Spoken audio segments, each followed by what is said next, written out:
So, thank you very much, everyone, for joining us today.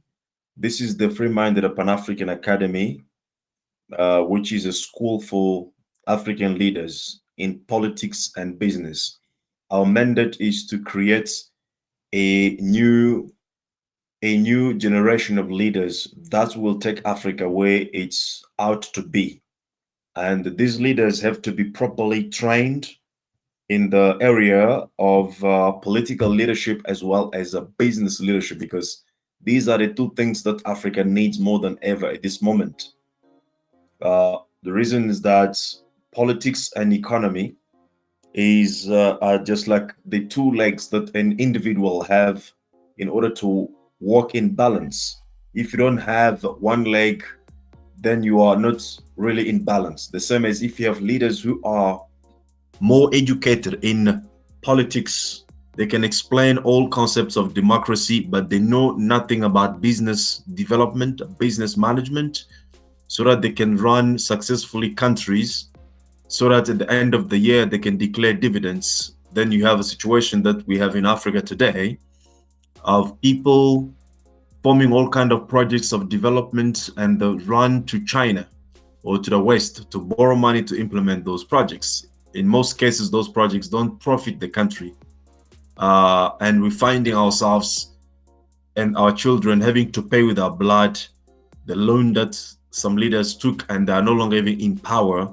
They're enjoying the lavish lifestyle somewhere in Dubai or somewhere around there. So we have a duty to create new leaders in Africa who are well trained in political leadership as well as in business leadership. That's a core mandate of the Free Minded Pan African Academy. Now, in this session today, particularly, we are going to talk about superstition, belief, science, and reality. What is a superstition? What is the belief? What is the science? And what is the reality? I think King Fanelo will help us to introduce this topic, and then all of us, we can then share our ideas in terms of what we understand about this topic, because it appears that in Africa, when you go to areas such as DRC, you really see that people put everything on belief. Others put everything on superstition. You don't really see people taking responsibility or taking charge of their lives. Everything is about belief. And mostly, belief is right. Belief is good, because without it, we don't do much of what we need to do. Wake up in the morning, your wife gives you breakfast. You don't really necessarily have to taste it to check that there's no poison in that food, because you believe in her, right? So belief makes our lives work better every day. But when it comes to making some changes, some important adjustments in life, do we really need belief? Do we really need superstition? Do we need science? Or do we need to deal with the reality? Let's give the mic to King Fanlo to introduce us to those concepts. And after that, as always, we'll open the mic for everyone's contribution. So just please listen carefully and think about the topic, and then let all of us chip in with our contributions so that we can enrich each other from different perspectives. That's how we learn better. So, once again, peace and love, freedom and decolonization to all of us here, those of us abroad, and those of us in the future. And I give the mic to King Fanelo. King Fanelo, over to you. Thank you so much, King Kabbalah. Just maybe checking, is my audio coming through nice? Yes, you are very much audible. Please go ahead. All right, great. Yes, it's always a pleasure to sit around the table with all the sons and daughters of this continent. Of course, when King Kabbalah often refers to decolonization, it means we find ourselves in a unique space as Africa, where we are deciding to choose our destiny as a generation. We are deciding to take our sovereignty and recognize who we are as kings and queens in our time, in our generation. We of course look back and appreciate our ancestors. I think all of those who've lived before us, we are grateful because we were not going to be without. So we look back and appreciate where we come from. So we will always be grateful uh, for everybody who's lived before us. And I think perhaps that's one of the things that we should recognize and appreciate. That, when we question the past and question choices and decisions of our parents, and question and decisions and choices of our grandparents, we have to understand what they've been through, and whatever they have been through, it brought us here now. We find ourselves as a generation that needs to find itself and needs to re-establish our own identity. Take what was great from those who've lived before us. There's a lot of material, there's a lot of knowledge they left for us. Others wrote in books, others recorded in many ways. Today, we record these things. We can make voice notes, we can make video logs, we can write. There's so much we can store and share knowledge. But in the past, our ancestors, they did not have this technology that we are having today. So they had to, invest in storytelling. So they were storytellers. Africans are probably the greatest storytellers since the dawn of time. We know what we know today because of our ancestors. Given that the first humans were in Africa, on the soil of Africa. So whatever you call that first human, so there are many schools of thoughts, which is why we're having this discussion today. How do we, separate superstition? How do we separate belief, science, and reality? How do we, have a view of these things as it influences our worldview today, where we are? And when we talk about collaboration and unity and how we want to carve and take our sovereignty forward, we often make choices and decisions based on a worldview. Every one of us looks through the world through the lenses of a worldview, and that worldview, we each inherited it from our ancestors. So as a child is born into the earth, so one of the field of study into human behavior.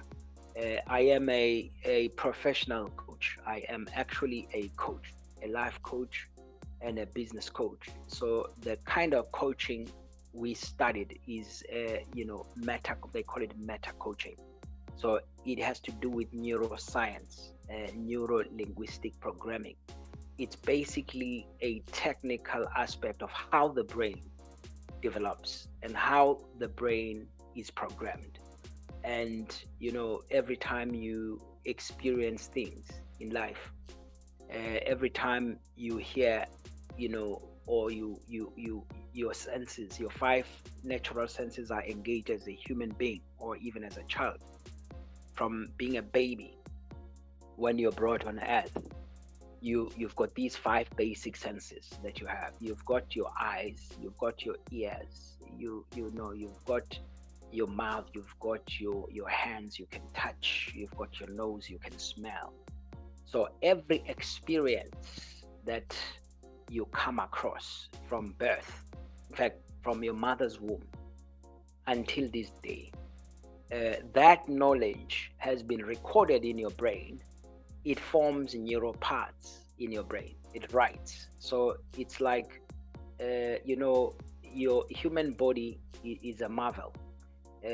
So it has many element and aspects.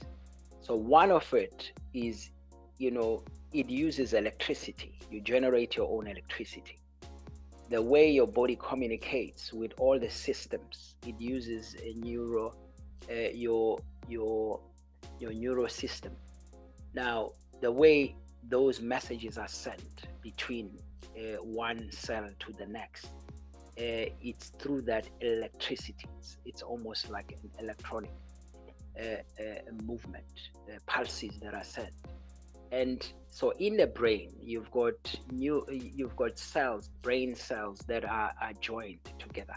So every time you hear a new experience, what you then do, the brain creates a new path.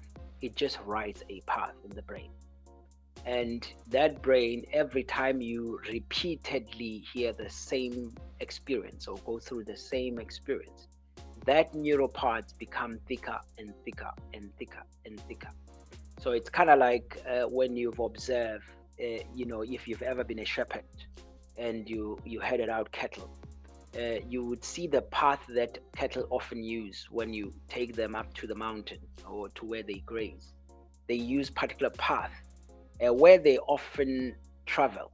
Then the grass will stop growing there. In other words, the earth will have a memory that this path is most used, and then it will no longer, produce grass there.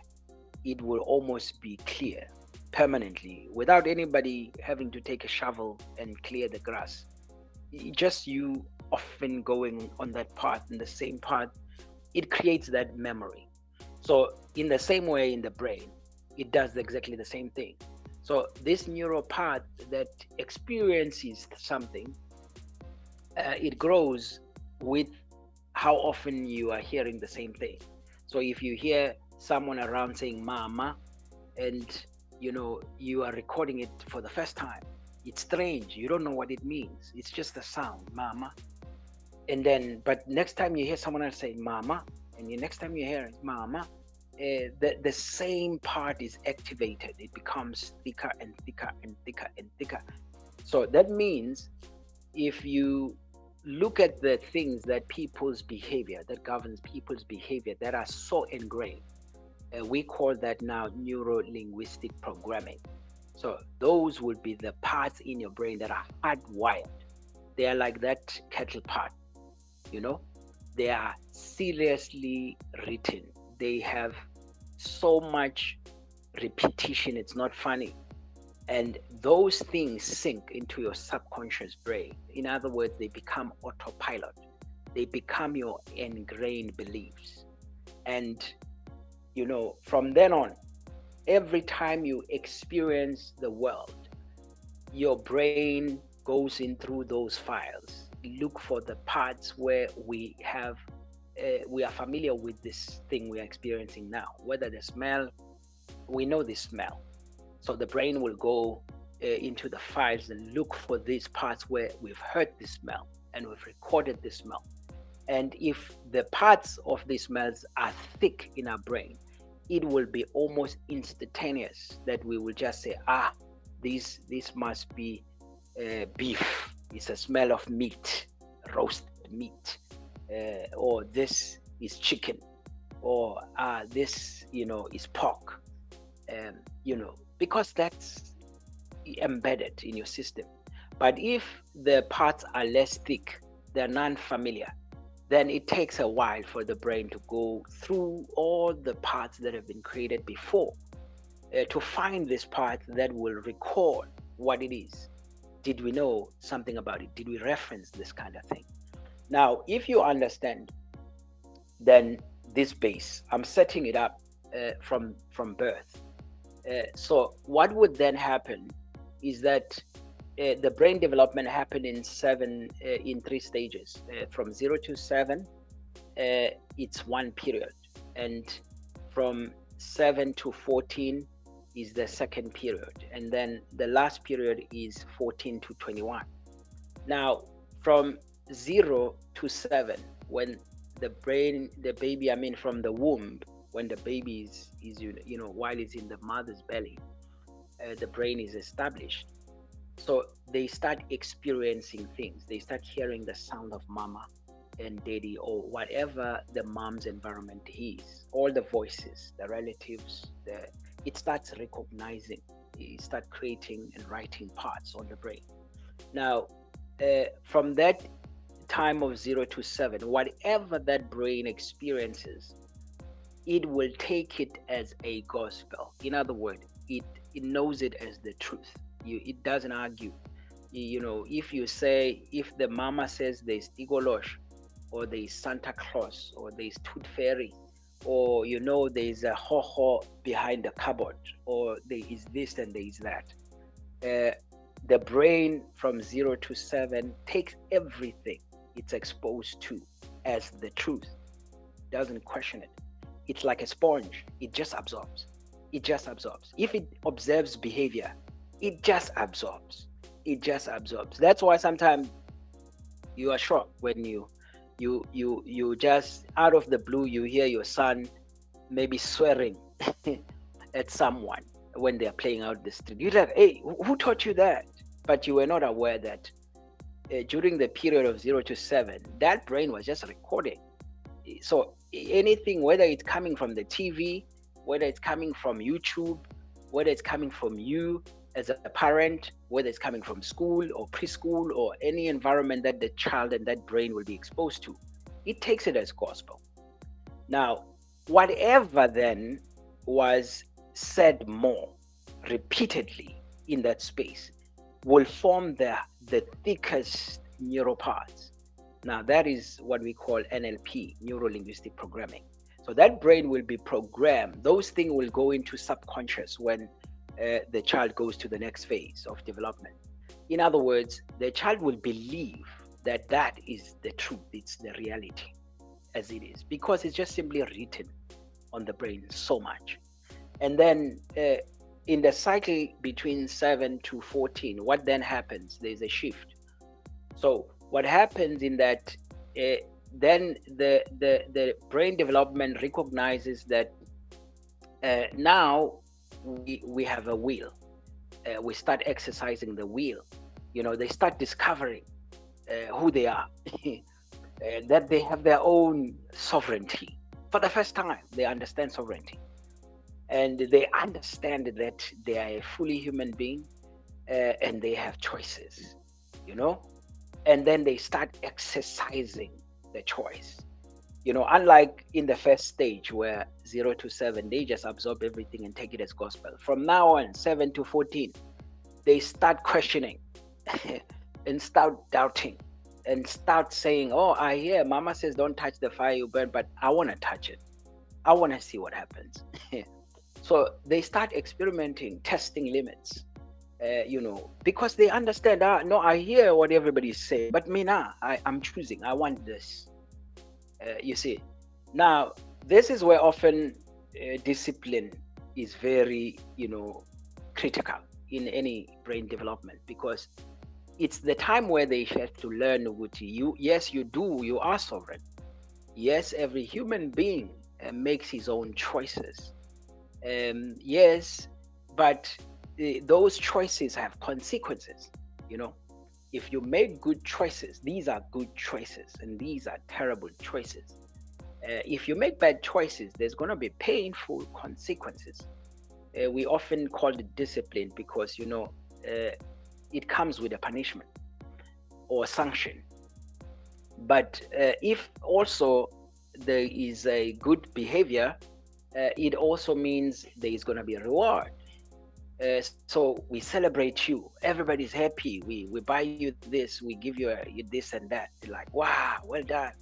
So maybe that makes you feel good, and that it's programmed in your brain. You remember, oh, after all the experiences I've had, when I did this, people celebrated. But when I did this, people did not celebrate. Therefore, the brain gets programmed that that means I should focus on these things because this equals pain. So if I do this, there's a consequence I don't like. That's why today you find people, a lot of parents will say, you know what, I don't want my kids involved in politics, simply because they've been hurt They know what politics means. People died, people were burned, people were lynched and were punished and executed, people were shot. They saw blood. Now, our ancestors, our parents, and our fathers saw these things and they were traumatized. Now, they know, hey, don't go to politics because that's dangerous for you. They say that based on that. And so that's how these things happen. And once you are 14, the last stage of brain development, 14 to 21, you are fully established as an adult. Now, all the brain now, your behavior is gonna be on autopilot. So that means all your choices and your decision as you experience life, the way you're gonna respond to things and the environment, it's gonna be what is already written and programmed in your neuro linguistic programming. So in your files in your brain. So that we call a worldview. So every time you see something, it's going to go in your files. It's going to find the file that has to do with that issue, and it's going to have an opinion, and then you're going to react accordingly. So now, when you are between 14 and 21, your brain is an adult brain. It's fully equipped like an adult. So it will never again develop, in any other mode, except that it can only rely on what is already programmed between 0 to 7 and 7 to 14. So if during the time of 0 to 7 and 7 to 14, you were traumatized as a baby, you were told that you are ugly, or you're not going to amount to nothing, you are stupid. If you were told you're just a slave or a servant, you were told concept about umlungu, white peoples or Europeans, or the history, or anything that, maybe white supremacy, maybe, who you are, you're a caste people as an African. It's already, you're going to judge the world, you're going to behave pulling from what is already in your brain from 0 to 14 years old. So it's kind of hard then, as a coach, most parents wake up at the teenage years and now they want to teach, and now they want to program the brain, and now they're seeing, I didn't plant this. This is not my child. I did not teach you like this. Where do you get this behavior? Why are you so disrespectful? Why are you like this? Why are you like that? Now, it's a bit too late at that level, because it's, in Zulu we say, umuthi ugotshwa usemanzi, meaning the good time to bend a tree, it's when it's still a twig, it's still in its tender stage, when it's still flexible and pliable. Because once it's solid and has become hard, it will no longer bend, it will break. So it's the same concept in many cultures, that you can't start teaching your kids at the age of 14 to 21. They're already fully adults. They are fully understanding their sovereign. They have already made their kind of worldview. It's established. Therefore, if your worldview is in conflict with your parents' worldview at that stage, you will always be in conflict. You will be fighting. It's like two bulls in the crowd. Can't happen. So, but the reason I lay this background, because this is now science.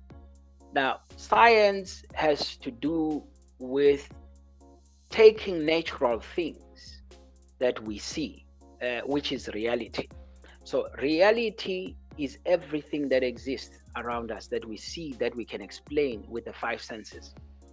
So from birth until now, everything we've seen, we've touched, we've smelled, we've heard, and we kind of consider it as, this is reality, this is what I see from before me, this is what I've touched, I can touch this thing, it's here, this is it, this is red, this is green, because I have already been programmed to know that this is red, this is green. It's been drilled on me that this color is red, this color is green.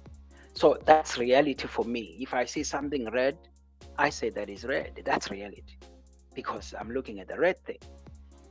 So that's my reality because that's what I'm calling from the programs of my mind. It's telling me this thing is red because it's been repeatedly everywhere I've experienced that same color. Everybody said red. Everybody said red. Everybody said red. Therefore, I have concluded and banked the idea that this is red. Now, so that is reality. So when I judge reality, what is real, and explain the things I see, touch, I will still be relying on these programmings that have been laid down. If I say this is a tree, this is a peach tree, that reality for me is based on what is recorded in my brain. It may be that someone else who comes from China has never seen a peach tree. Therefore, they would not maybe know what this is, and they would have to go. Maybe they were taught in their place a different language, a different thing, and a different impression. For them, that's going to be the reality. So if you're both looking at the same peach tree, for you it's this, and for him it's this, but you're looking at the same thing. So therefore, reality is also you are recalling programs that have been embedded in your brain from 0 to 14 years old. Whatever has been programmed there, that's your reality every time you judge and you experience life around you. So reality explains everything that you can analyze with your five senses, and you will need therefore your neuro linguistic programming to go, and that is like your classes of how you view your world and make choices and decisions. Now, science has to do with explaining, learning, uh, all about what is real. So science has to do with a study of explaining how the things we consider in our reality work and operate and function. So if I take a tree leaf and study it and just observe this tree and just observe this peach tree, you know, what makes it tick, how it survived, and conduct a couple of experiments, gather data, observations, gathering of data, and then analyze and write a report or a thesis, or on write and say, oh, based on my observation, I have studied a peach tree for the last 10 years. So, in other words, I have done data collection for past 10 years, looking at the various species of peach trees. And this is what I have observed. I document these things, and now I can create papers and and tell people of things they have not thought about or discovered or know about yet, because nobody thought I have to study a peach tree. So this guy decided to study a peach tree, and then this one decided to study stars, and this one decided to study ocean, this one's decided to study dogs, and this and that and that and that. This one decided, oh, but what's inside the leaf, what happens there? So now we start calling things and labeling things, this is chlorophyll, it does this, because we've observed, we've collected data over time, we've played around, changed situations and conditions, documented, observed, recorded, and now conclude based on the patterns we've observed and analyzed. Now we call this science. So science is in pursuit of knowledge, explanation of everything that we've called reality, that we've just experienced naturally. So science pursues that and takes it and pulls it apart and make assumptions and make theories, and then go test these things by observations, by data collection, and whether it's in labs or whether it's in the natural environment, whether it's in the ocean out there, or whether it's you go into the mountains, or whether you go into the into the cosmos, whether you want to go and land in the moon, after making all the assumptions, eventually now you want to go and see reality in the moon. What exactly is this thing that we're looking at from the distance and making a lot of assumptions and theories about it? Now we are here. We can now test and confirm that our studies, theories are true. So that has to do with science. Now, belief is simply a collection of these thickened neural paths.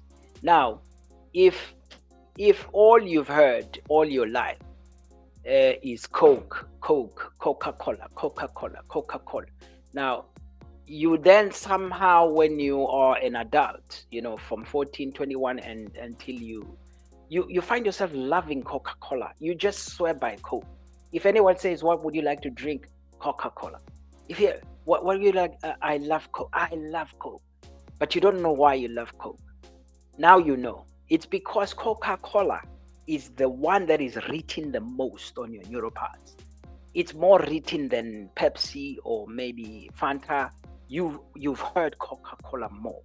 You've tasted Coca-Cola more. You've studied, you've analyzed Coca, you've registered it in your brain that Coca-Cola is the thing that I like. Therefore, you swear by Coke. Now, in the same way, now, uh, you know, this is the technical belief. However, we're gonna go back again. Remember that when we experience a brain, how work. If I'm a life coach and I'm explaining now what a human brain records and how it learns, I've just given you a physical, biology, scientific fact that it's been studied to observe and conclude that this is how it is. Now, there is another dimension where then science can go. It also falls under belief. So, belief is not just only what you've experienced through those neural paths and knowledge that you've come across, but there is a sixth sense that comes with a human being, because a human being is actually a spirit. Uh, we've just spoken about a body and a brain, which is a physical thing. This is, when you crack your skull, you'll find that stuff, that tissue you call brain. But actually, there is something beyond physical. We call it spirit. Now, because every human being is a spirit, it's not just a matter of flesh and blood, the physical being. Then you have a sixth sense, which is not defined by this physical body. It's not there on the physical body. We often say the heart. We often talk about the heart. We often talk about the heart of man. Now, where is the heart? And why are we speaking about the organ that is in the body that is the heart? Why are we referring to the inner man or the spirit being as in my heart? The reason for that is then because a human being in reality is not just the flesh and blood that comes out of the womb of every woman. In fact, what happens is that there's a combination that happens. So the parents contribute DNA material to form and fabricate your flesh and blood. But then there is a spirit that comes in agreement with that flesh and blood that has been created in the womb. That spirit is a spirit that cannot die. It has existed before you were formed in that womb and will still go on and exist after that flesh ends and dies. Now, how do we know this? That a human being is a spirit. Now, Africans have long studied this and have long observed this. In fact, as we said, Africans were the first people on earth. Now, they have done thoroughly studies and research. In all, they have always known that a human being is not just this flesh and blood, because they believe even when you have died, they believe you are still there. That's why we have considered that ancestral worship, or because we believe the family members that have died, they are still accessible. Now, we also believe that, you know, even you can see, even in Egypt, they build, the way they bury people, they write in each tomb, in the walls. They make provisions for afterlife. They bring in gold, they go all utensils and things, and because they believe that that spirit will rise and will continue to live. So Africans were always in tune with spirituality. In fact, most people and civilizations in everywhere, whether it started here in Africa, you can go to even the time of Babylon, both ancient Babylon and Neo Babylon. And you can go to Syria, you can go to Persia, you can go to the Greeks, you can go to the Romans. Everybody always knew there was a spiritual dimension to reality, to what flesh and blood is. That's why everybody came up with a God that they have to worship, because they kind of know that there is a force out there that cannot be explained or described by physical means. And therefore, they have tended to create images of that God they perceive. Others made wood, others declared that God lives in a cow, so therefore a cow is a sacred animal. Others have decreed it's in this painting, this is the image. Others have made artifacts. They've created certain things that embodies or represent this God. So they would then go into a corner. So for instance, if you look at African culture, they have created altars, we call altars. So every home has an altar. It's umsamo in Zulu, but it's a place where you go and engage spiritual dimension. So they have every house called Wagogo, or they have this altar there. They will burn incense, they will have candles there, they will offer food, blood, sacrifices there. So all kinds of cultures.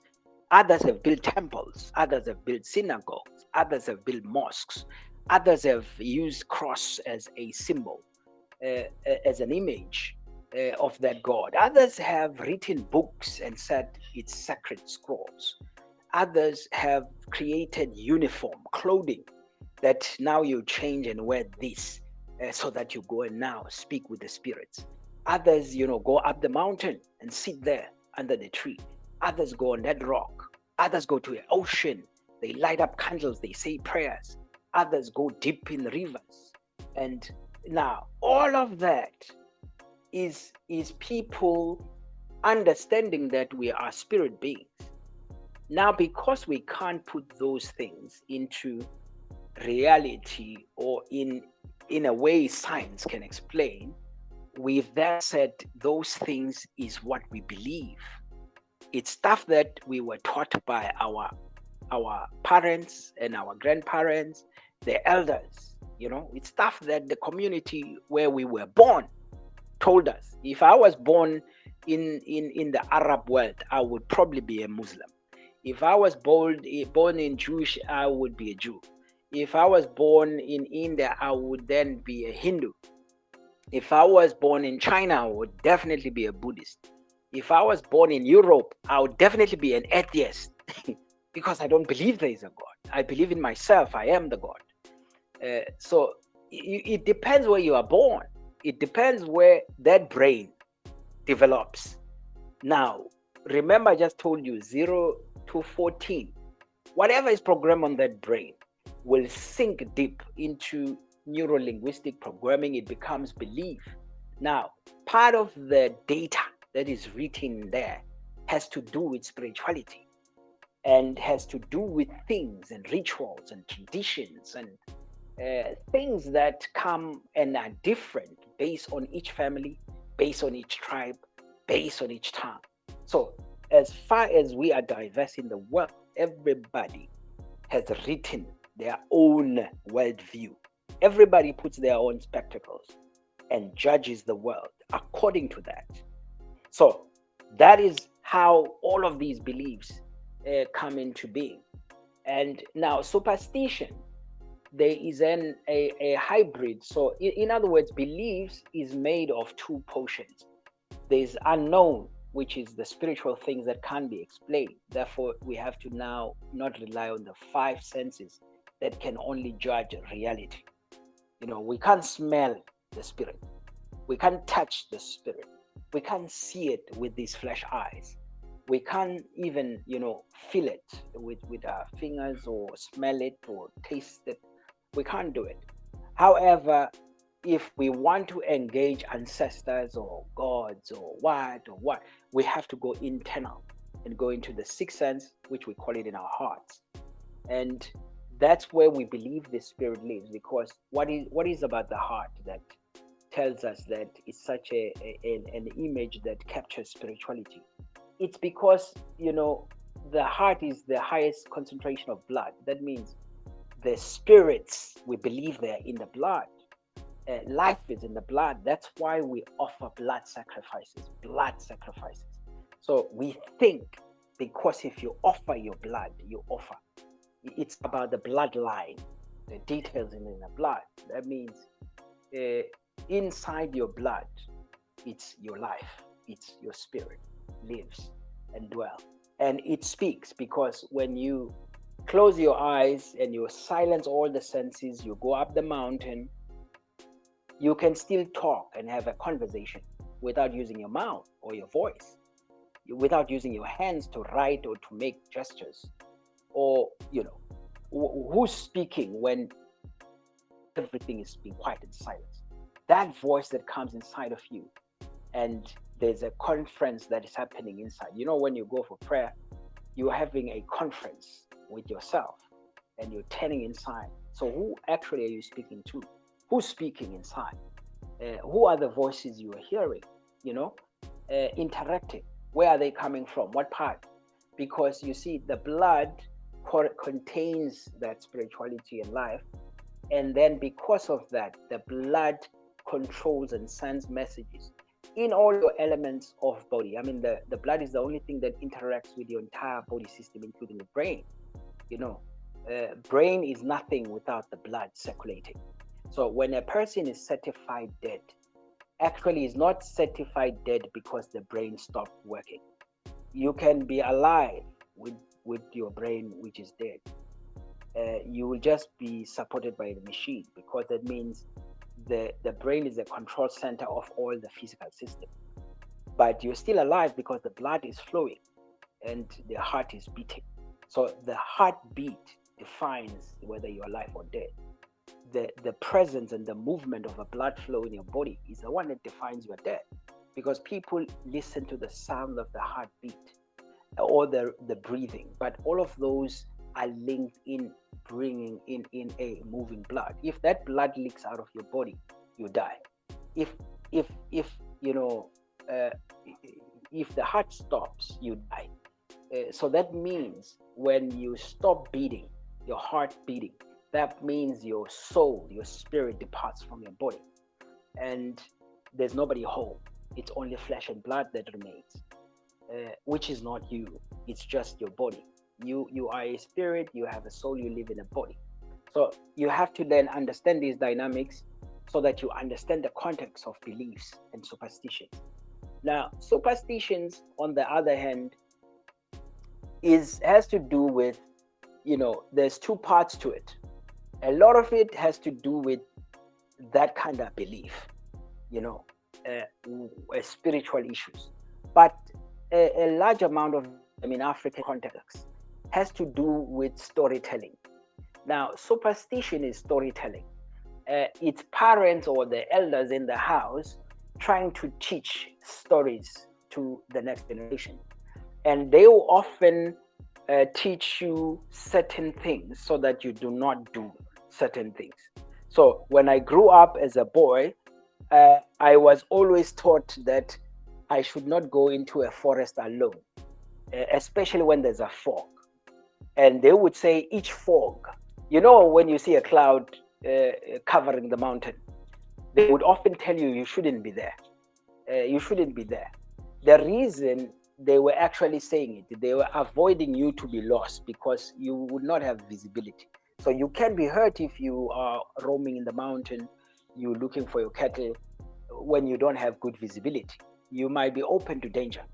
Now, to avoid us going there when under those conditions, they told us that that cloud speaks, and Ufufunyan, it has a name, Ufufunyan, is in that cloud. So we often made sure that when we see a cloud covering, we're not going to be there. We're going to just not be there. And then the other matter, they were telling us to protect us for our safety. And then the other issue is also when there's thunder, you know now that lightning descends at the highest point and it likes hitting trees and it also likes hitting cattle. So they told you now you must not be, you must not head cattle when it's the storm or the thunder. You must not find yourself under trees when there's that. So they will tell us stories so that we avoid doing those things. And one of the other thing they would teach is that we used to make fire in outside and have those big pots with three-legged pots, with the eater food, those three triangle stand that support this pot. Now they wanted us not to use that as a sitting place because it may be hot, because it could have someone could have taken it under fire and just put it on the side to cool. Here you come and you sit on it. So they would tell us, hey, you don't sit on this thing because when this will happen to you. But actually they're not telling you that we're telling you this so that you don't burn yourself. But we're telling you a story. The storytelling has a lot of lessons. It's how we transmit knowledge. So a lot of therefore our kind of superstitions come from this storytelling, that our grandparents used to tell us this story so that we do not do these things. But instead of punishing us or disciplining us for disobeying them, they tell us things so that we are afraid to do that because this will happen. Even though that is not reality, it's not the truth. But it was right to be taught when you are young, 0 to 14 years old, because it will help with your governance while you're not sure why you're doing what you should do or why you should do it. But it will save you if you obey your parents with that regard. So therefore superstitions will fall into two categories. There will be those that have to do with storytelling, and storytelling has a lot of lessons learned. One generation passes lessons to the next generation with stories. Even the Messiah was a storyteller. He told a lot of parables, uh, but the parables were carrying a message. Movies are storytelling. The directors are writing a script. It's a novel, it's a book, it's a story, it's fiction, but it always has a message inside there. There's something it's saying. I mean, if you watch any movie now, you can have so many messages in that movie. I mean, I watch a movie, I see a whole lot of things, and my daughter watch a movie, sees a whole lot of other things. So by nature, humanity loves stories. For that reason, we love movies, we love books, we like to read, we like this kind of stuff because it excites us. Now, out of that, we form these kind of behaviors. So I'm going to park it at that for now in the interest of time so that we allow engagement into the topic and discussion. But what does it mean for us as Africans as far as the journey of our liberation? It's important that we have a right perspective because we may be paralyzed by, you see, superstitions were okay when you were a child, when you were between 0 and 7, because they had a purpose in the role. But they're no longer okay when you're an adult, when you're 14 to 21, because now you need to know the real truth. And now you need to uncover why you were not taught these things like this, you know? So sometimes then, if we are stuck with those superstitions, it's like a baby. You eat milk. Then when you grow up, you need to eat meat now. You need to face truth and reality as it is. So sometimes these stories are great because they protected us. when we were, you know, still in early childhood development. But now we are grown ups. So we have to now make choices based on truth and reality and study and data. And we have to understand and be able to separate and categorize things. Separate what is superstition, what is a belief, what is science, and what is then reality.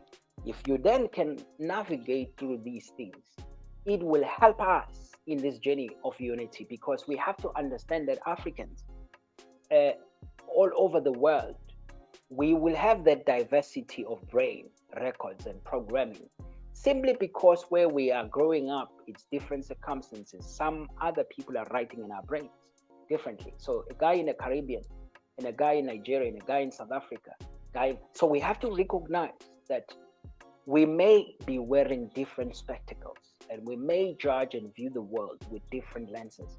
However, what would it take for us to unite? Therefore, if we understand that we don't have to be sticky about my glasses, that's why sometimes you listen and you hear. And that's why you travel. Because when you travel, you learn different perspectives. That's why we love different opinions here, because people come from different backgrounds.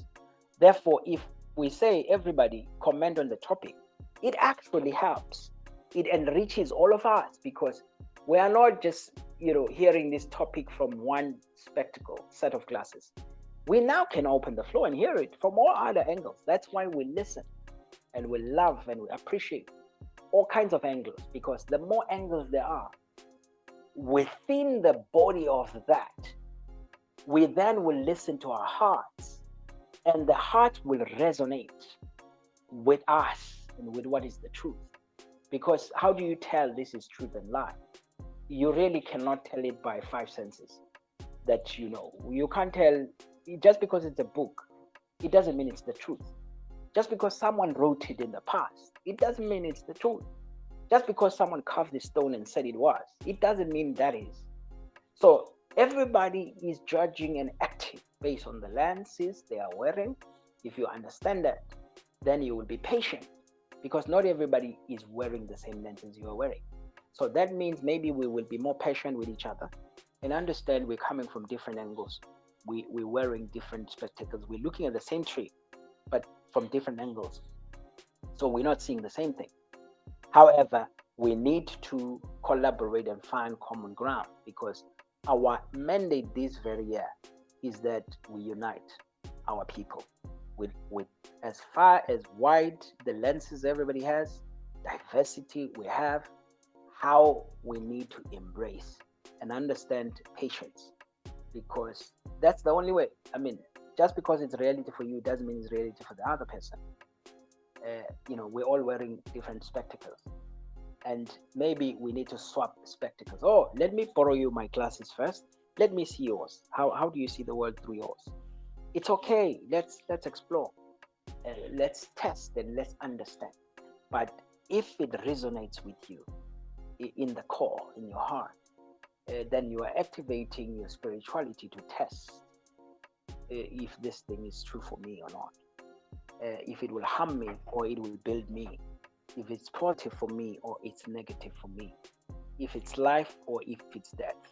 So that's how we navigate through this topic. So I'm going to pause there and hand the mic back to you, King Kabbalah, and then perhaps let's engage.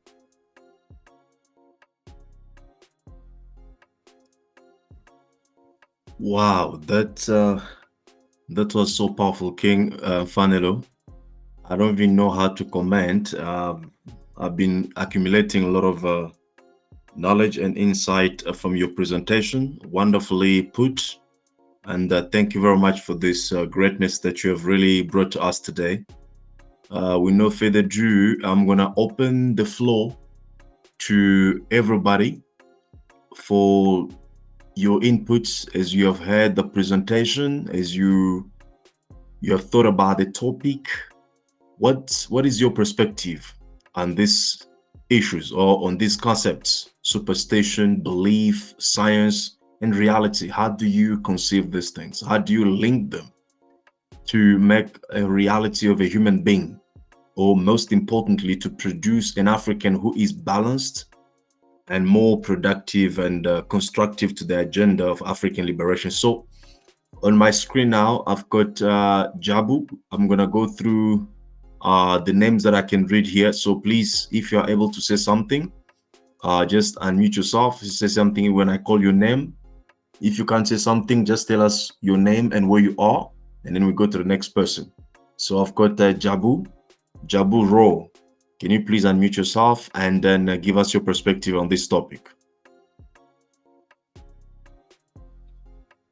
Yes, my name is Jabulani Trillis. I'm in South Africa.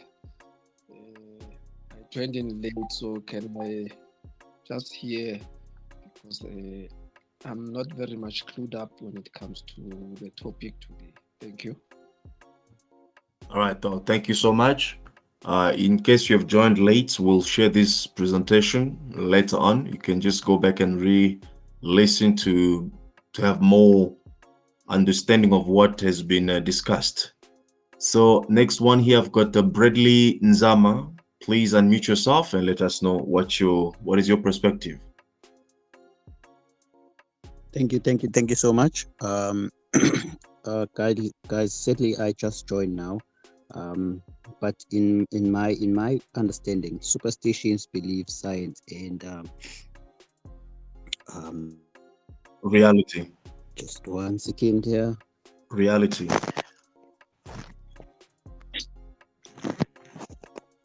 Yes, can you still hear me? Hello. Yes, we can hear you perfectly. Oh, thank you so much. Yes. So I just joined in less than 2 minutes, so I'm not vested much when it comes to what was being said in the group.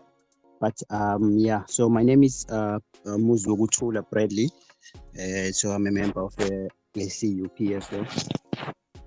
And yeah, I'll just listen to what others have to say. Thank you so much. Thank you very much, King. And you are welcome. So next one here, I do have Namfundo Peter. Namfundo, please unmute yourself. Tell us where you are and what do you think about this presentation. Good evening, kings and queens. I'm Mnomfuno Peter from Cape Town in South Africa. I've been listening, but unfortunately, because of the network, it comes and goes. But from what I gathered, King finally spoke a lot about the neurology of the brain and all of those things. So, from my own perspective, I believe that we as humans are either born with something, or sometimes we learn it as we grow older. And so I think we need to kind of find balance between the two in order to navigate this thing called life. So with that being said, I think going forward we need to unite and we need to use. I think he spoke. I think in the past he spoke a lot about we need to gather the information that we got from our adults, and we need to respect those things because they know better. So I think with the suspicion and with the belief and with science, I think we need to use all of those things in order to navigate and become a better population for our kids and for the generations to come. Thank you very much. Thank you very much, Queen. Well put. Much appreciated your contribution. According to you, all these four elements must be used in a good combination to create a right population that can develop Africa. Thank you very much for that. So I think next one here, I do have Coco Chacho. Sorry if I may pronounce your name wrongly, but I do have Coco Chacho. Kindly unmute yourself and give us your perspective. Thank you.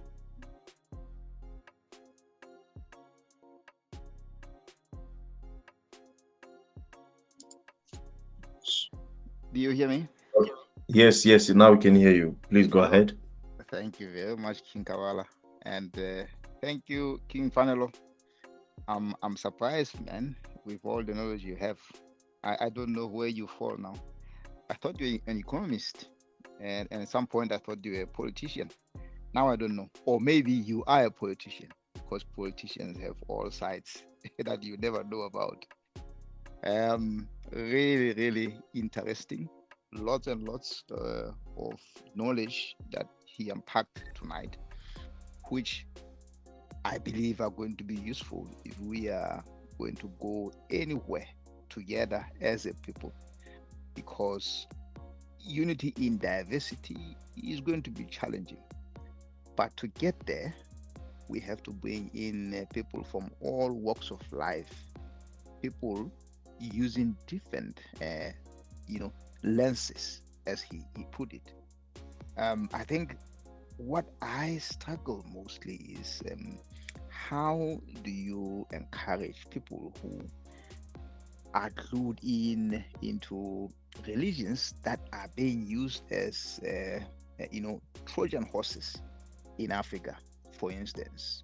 So you can argue that the religions that come from the West are being used to benefit the West, and the religions that come from the East are being used to benefit the East, because we from the Muslim religion, for instance, we will go to Mecca all the time, and anything is probably Islam first and then African after.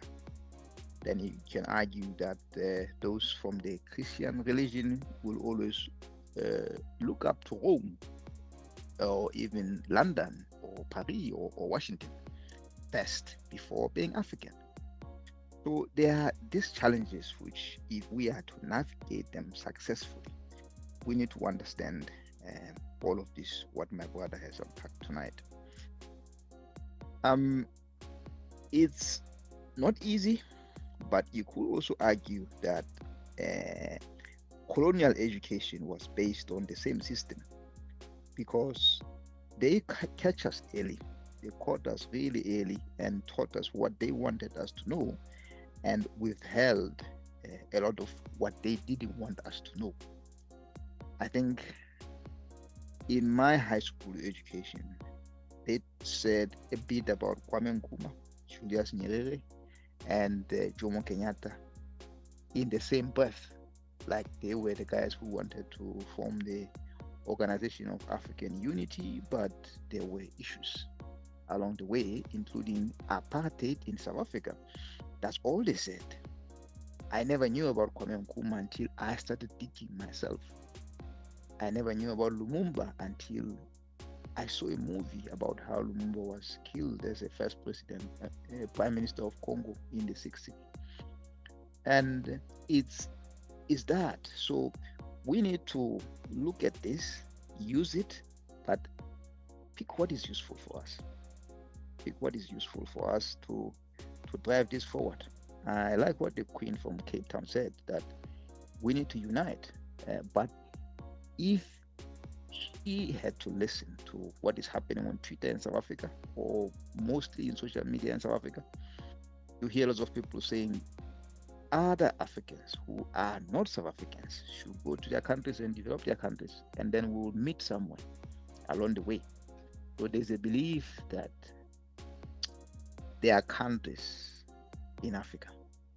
I don't know where those countries are from. Those countries were created by foreigners. They are Bantustans, in short, unless some of those people saying that have not experienced Bantustans. Maybe they were born after 1994. But there are lots of challenges that we as Africans face. So to tackle all of those challenges, I appreciate that we'll come from different angles. We'll look at science, we'll look at spirituality, we'll look at religion, look at belief systems, everything, in order to get to the final point. It's important that we tackle each other, we talk openly to each other, and there will be cases where some people feel like they are offended, but I think that's how we learn, that's how we go together. Families are built like that. We have issues, but as families, we need to sit down, settle those issues as family, and go together. By the way, I am the one who advocate for what Kwamanguma had asked before. Unity. It should have happened right away. So we need to sort of start thinking about that. Thank you. Thank you very much, King. Well elaborated. I think what I like about your question about belief system and religions is makes me think about the first principle of Pan-Africanism, which says we are African first before we are anything else. Because as you said, when you go to Mecca, they tell you that you are Muslim first and African after. You go to Christianity, the same thing. You are Christian first. You go to the system of white men, they tell you that you are Congolese first or you are Nigerian first. But the reality is we are African first before we are anything else, because being African is actually even divine. Even when you die, they still can identify you that you are an African. Nobody will know whether you had a Japanese passport or you spoke in Twi, Yoruba, but by examining your bones and structures, they will know definitely that this was, the first creature. So thank you very much for that perspective. Well noted. I think next here I do have Mira. Mira or Myra, please kindly unmute yourself and give us your perspective. Thank you. I'm just going to make a general comment on African spirituality. I have a personal theory that one way to defeat neocolonialism and imperialism on our continent is by speaking the language that they don't understand. When I say they, I think all of us in the room understand what I mean. So, adapting and thinking in our authentic African spiritualities is a way that they don't understand. They never have. That is why when they first came to our lands, they told us that was very bad and they converted us. So if we discover who we are, then they won't even understand where to start, because we'll be speaking different languages in our minds. That goes for other areas in education, in the governance, in the laws. We need to decolonize all these areas. How? By teaching our material, our African material, and our own matter. So for me, I think becoming our authentic selves, because if we are to unite, there's a lot of barriers that we have to remove, and that starts with us.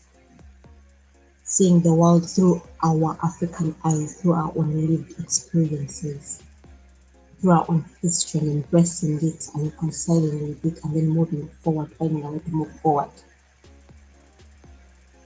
So, I can speak from my own experience that when I left the white man's religion and started to find my own path, I can tell you that I think differently. I see the world differently. My whole consciousness has changed. So for me, this is a very powerful weapon. It doesn't harm anyone.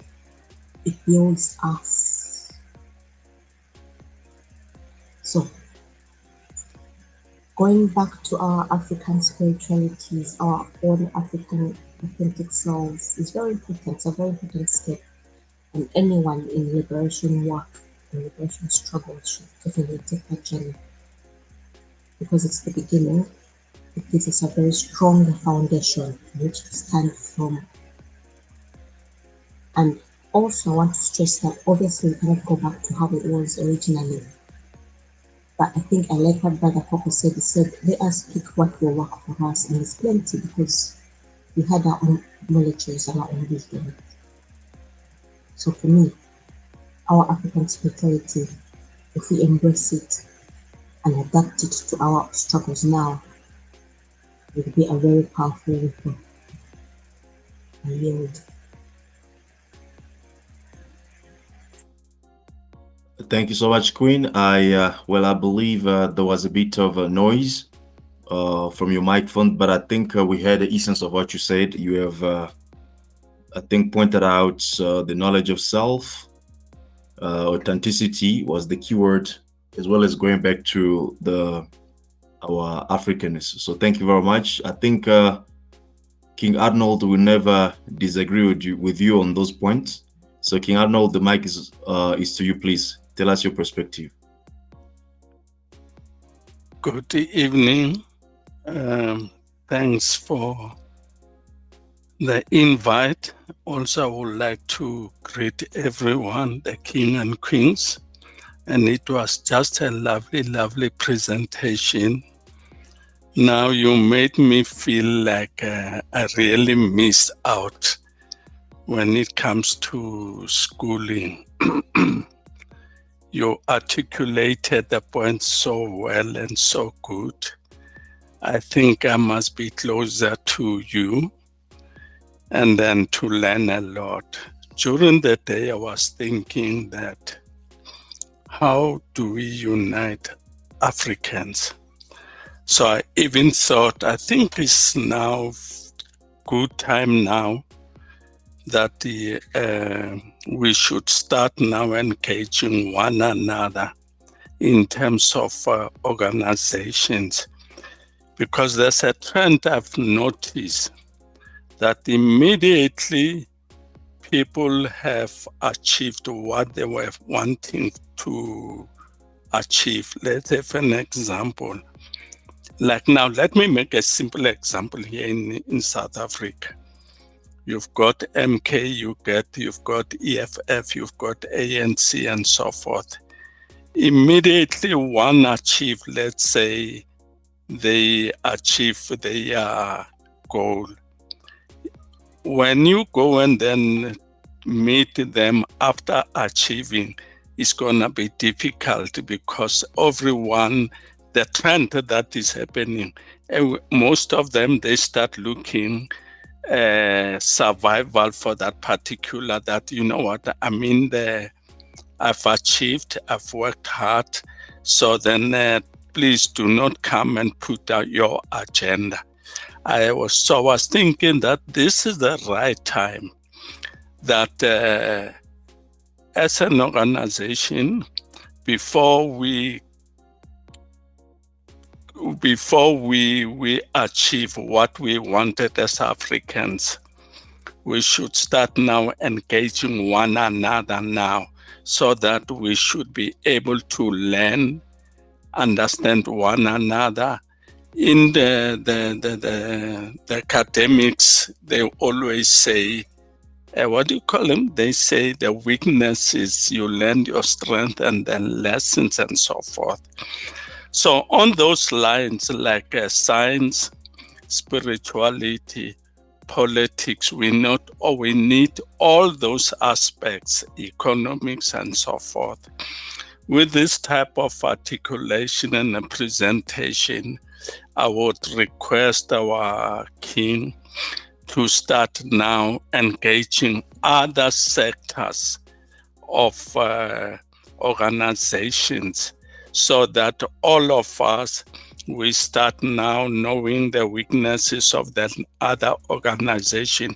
We start building ourselves together. And then I think this is the right time. Whether you engage them here, outside the countries and so forth, before we start now achieving, is to start, let's meet, engage one another, and then with all the aspects, like I've just said, whether it's politics, economy, farming, spirituality, and so forth, right? I think this is the right time. I thank you. Thank you very much, King Arnold. You've pointed out about engagements, and I think you have requested from King Fanelo is definitely going to address that. So we have a few minutes left. I do have King Giovannis, but I'll go on him maybe after I've went through King Tepo. King Tepo, please unmute yourself, give us your perspective. Good evening to all kings and queens. Firstly, I would like to say I really enjoyed the presentation, especially the way King Fanelo tabled it. Because at first he started by explaining the individual meaning of the different topics. Then the next part was to connect each and every individual topic, and also giving back the brief explanation and how it is interlinked. The reason I'm saying this is because I was looking at the belief system. In order to see, you cannot believe and know at the same time. It's either you know or you believe. The reason I'm saying this is because as people, or as the community or population of Black people, we believe that we are not one because of our belief systems, our customs, and our cultures. It creates that separation in between us. But now, if we are looking into maybe putting the specifics of reality, you need a female and a male to make a family. For a family to make a community, then you also need a community to make a population. And that makes us one in a way. So I never looked at it like that, but with this presentation, it makes me go an extra mile in terms of thinking and also analyzing the different aspects, and also to look it on the topics that we laid down for us, and connect them to make it a one solid what can I put it, a solution in a way. Yeah, so that's all I can say for now. Thank you. Thank you so much, King. Now I love what you said. Belief is absence of knowledge. You cannot believe and know at the same time. That is true and powerful. So thank you very much for that takeaway. I have King Gonza is on my list. King Gonza, please unmute yourself. Give us your perspective. Thank you, King Fanelo. I don't have much to say, just to thank the presenter, and of course also the people who have commented on the issue. I think all has been said. I really do not have very much to make addition to. I just want to appreciate, because I got a new perspective and understanding on how spirituality and suggestive thinking can affect those ones close to us, as you mentioned when it came to the issue of family and how you raise children. So I think that these are very important issues. Yeah, so with that, thank you so much. Indeed. Thank you very much, King Gonza. Well said. King Giovannis, I'm back to you. Please give us your perspective. Oh, well, thank you so much. King Kabbalah, you always put me in a very difficult situation. I don't know what to say after everybody has spoken, because everything has been said. I'm gonna start by thanking King Fanelo. A great thank you for the great knowledge you have presented to us. I've learned a lot, and then I can hear from everyone who have spoken that they've learned a lot as well. You've given us a broader view, and you broke it down. From the very minute points, which is the human. You talk about the human first. You put the human at the center, which has always been the African way of looking at things.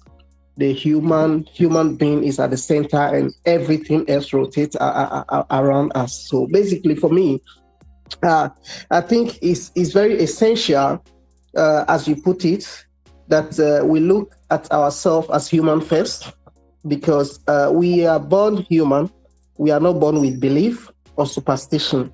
It is mainly the family, the environment in which we find ourselves that inculcates both belief, superstition, or whatever to us first of all. And you have said it. I don't think on that one I can say it better than you. You have already put it.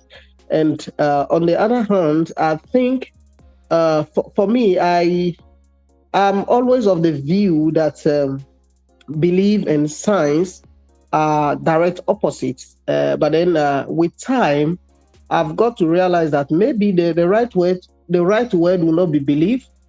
It might be assumption, or maybe for lack of word, we could use assumption that there is a very little, a iota of belief in science, and that is even what pushes scientists or people to go and look for answers, to look for data and put together and confirm. And that is why we first of all establish hypothesis by saying this could be the reason this thing is happening, and then we go further and look for it. And I think that is what is mostly lacking in belief, especially extreme belief. That when it comes to belief, the acceptance of things without really looking further, without even giving it a try to see whether it's confirmed, or looking for more data to elaborate it. I think it has always been a challenge for me to understand why, when it comes to belief, even when people are faced with facts and reality, they just don't admit that there could be a possibility for what they think it is not to be, the reality. And for that, I think King Fanelo has put in it so nicely by talking about our lenses or our spectacles, that we may consider swapping it, so that at least we can have a balance and understand from which angle other people are viewing things, and then we can have a better way of communicating or collaborating with them. We don't necessarily need people to see things the way we see it exactly, or to accept things the way we accept it. But at the end of the day, I think when we talk about African unity or humanity in general, there is need for us to accept people from their perspective, and then work with them regardless, based on the objective that we want to achieve. And in this case, it has always been the African liberation. So regardless of people's belief, their agenda, or their standpoint, it is necessary that we put the goal, the objective, or the vision, which is to rebuild the African first, before anything else, so that we can do it in diversity. For me, I think that is basically what I will put here, and then we can keep thinking about the best way to kind of come together, regardless of our diversity, to build the Africa we need. Thank you so much. Thank you so much, King Giovannis. Well said. Of course, you said we need to keep thinking. Of course, let us keep thinking. Every Wednesday we are here to think about what is the best way we can practically go about uniting our people and bringing the dream of Marcus Garvey, of Kwame Nkrumah, of Sobukwe, and all these ancestors into reality. That's what we are doing here every Wednesday, and we invite you to be here next Wednesday for another interesting topic that we'll be discussing. For the sake of time, I apologize if some of us haven't spoken. I look that we are beyond time, and we will give the mic back to King Fanelo to wrap up and close the meeting. Thank you very much. Thank you so much, King Kabbalah, and thank you to everybody who shares and puts something on the table. We always walk away richer when each of us participate and share. Sometimes it's about confidence. I think maybe if there's anything that Africa needs to reasset his confidence. When we sit on the round table with the globe, think of us sitting on the round table with Europeans, with Arabs, with Asians, with all humanity. What posture are we sitting on that table? Are we nervous? Are we doubting who we are? Are we beggars? Are we servants? Are we slaves? Are we inferior? Sometimes it's about attitude. Sometimes it's about belief. Sometimes it's about confidence. Sometimes the collection of what we've experienced, it's what brings us on that table. It's what will make us take that posture. So we have to acknowledge that as Africa, we have a lot of broken history. So that's why we have to embrace and appreciate our parents, what they went through. When they say we can never unite, Africa can never govern itself. When they say Africa can't build its industries and own its airlines, when they say and use propaganda in media and say all African governments cannot rule over themselves. Now we're talking about reality, facts, belief, and superstitions and science. Now, as a statistician, I studied electrical engineering, so stats is part of that. Data analysis, it's part of that. So if I were to submit data, I would have to take a sample across the 54 nations and all the leaders that have led us since independence of Ghana until the independence of South Africa, and then ask ourselves, what does that stats tell us? What is the reality? Is it reality that Africans cannot rule over themselves? Is that the truth? Is that the narrative? Because that is the narrative we've been given. And if you do not believe it, that there is a third hand that manipulates data and manipulate propaganda and put and write a narrative on news and media and put a perception that Africa is poor. It's not the truth that Africa is poor, but that's the propaganda that has been put. However, if you use stats and say, of the 2 billion South Africans, how many of them are multi-billionaires? How many of them are multi-millionaires? How many of them are poor? Poor measured with living on a salary that's less than $1 a day, then if you were to go by reality and the stats will tell you and will sustain that belief that Africa is poor. But that is because you selectively isolated data. You did not say how vast the land of the continent of Africa is compared to the global arena. You did not say the vastness of the treasure that is within that land, the vastness and the diversity of plants and animals on that land, the brains. You see, if you look at the 2 billion Africans and call them all worthless and monkeys, then you will see no value. But when you look at the 2 billion of us and see brains and hands, geniuses, then you see then we have an upper hand. There is no rich place on earth other than Africa. That is now the truth. That is actually the reality. So sometimes it's about selective reporting. So if I choose to only report on the negative, tell you about the negative, and tell you about the negative, and tell you about the negative in news, in media, in movies, whenever I talk about Africa is negative, whenever I talk about Africa is negative, I am programming you to believe and feel that way, so that the next time you are sitting on a round table with all the heads of states from Europe and across the globe, you feel inferior. You feel ashamed on that table.